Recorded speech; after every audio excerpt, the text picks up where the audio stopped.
Carissimi tutti, sawa bona.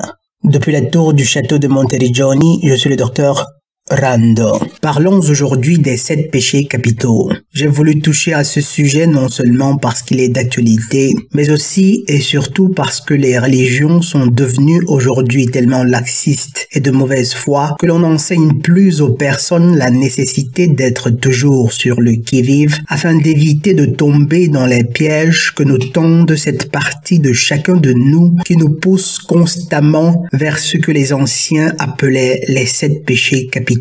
Mais avant d'entrer dans le vif du sujet, de quoi parlons-nous en nous référant aux 7 péchés capitaux?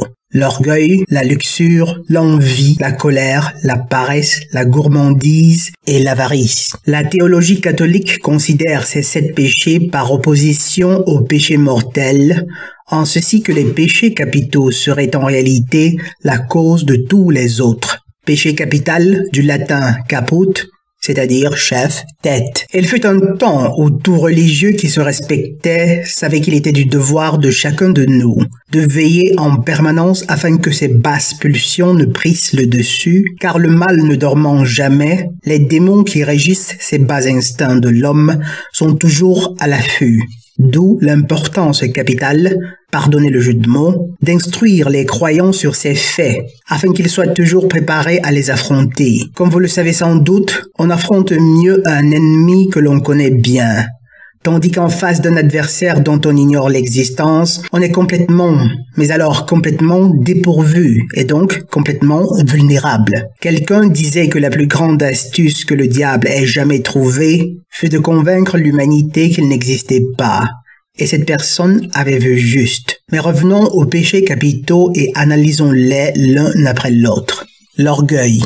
L'orgueil est l'ancêtre du péché, la cause première de la grande rébellion. Lucifer pécha en premier par orgueil, par arrogance. Quoiqu'il fût un ange de lumière couvert de gloire, être second au Christ fut chose insupportable pour lui, ce qui le poussa à remettre en question la légitimité de la place qu'occupait le Christ dans les cieux, et à convaincre d'entières légions d'esprits qui le suivirent dans cette révolte.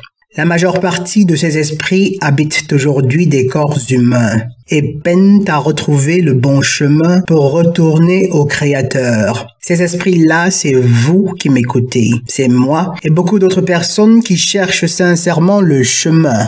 L'orgueil habite le cœur de tous les hommes, et seuls ceux qui sont de bonne volonté et de bonne foi y prêtent constamment attention afin de ne pas se laisser entraîner par elle. L'esprit qui gouverne ce vice est Lucifer en personne. La luxure.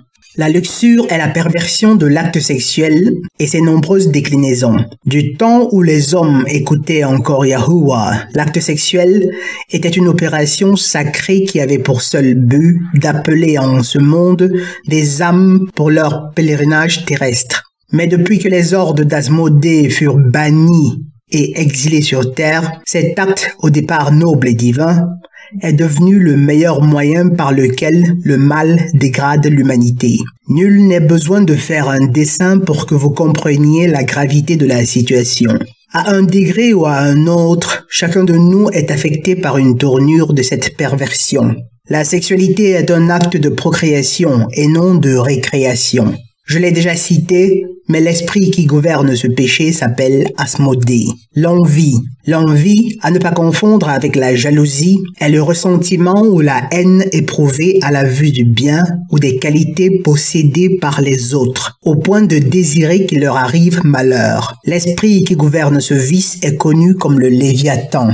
La colère. Chacun de nous a vécu l'expérience de la colère, qui dans certains cas peut mener aux actes les plus répréhensibles. Quoiqu'elle puisse des fois être légitime, la colère est et le sera toujours une mauvaise conseillère. Il est vivement recommandé de ne jamais agir sous son influence, car nous finissons presque toujours par regretter les actions et les paroles que nous commettons et disons sous l'emprise de celle-ci. Aussi est-il important d'apprendre à la dominer, à la canaliser, à la sublimer. Le maître de ce vice s'appelle Satan, la paresse.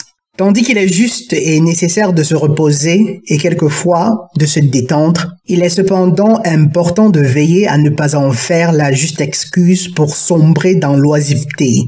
La paresse ne consiste pas seulement à faillir à l'accomplissement de notre propre devoir et de nos obligations, mais elle est aussi l'ennui ou l'indifférence. Il est aussi intéressant de noter que la tristesse et la mélancolie représentent des déclinaisons de ce péché capital. L'esprit qui gouverne ce vice s'appelle Belphégor, la gourmandise. Ce péché capital est probablement le plus répandu dans la race humaine aujourd'hui. Et pour cause, le fait qu'ils doivent se nourrir au moins 3 fois par jour. Encore faut-il voir s'il est vrai que nos corps furent conçus pour prendre au moins 3 repas quotidiens. La gourmandise est en bref le désir ou l'habitude de consommer plus de nourriture que la personne n'en a en réalité besoin. Dans la société contemporaine, la gourmandise en est arrivée à devenir quelque chose de plutôt normal et acceptable. Ceci est d'autant plus accentué que la cupidité des industriels capitalistes les a poussés à élaborer des produits chimiques qui ont pour but déclaré d'accentuer le goût des aliments à travers des manipulations chimiques et biochimiques qui agressent les mécanismes chimiques de nos cerveaux pour nous obliger à en consommer encore et nous rendre malades à l'occasion. Car les médecins, eux aussi, doivent bien travailler. L'esprit qui gouverne ce vice s'appelle Belzébuth. L'avarice. L'avarice est l'état d'esprit consistant à ne pas vouloir se séparer de ses biens et richesses. L'avare a la terreur de devoir partager ce qu'il possède avec un tiers, quand bien même l'objet de son avarice ne lui est d'aucune utilité, ou en même temps vital à celui qui le lui requiert. L'esprit qui gouverne ce vice s'appelle Mammon.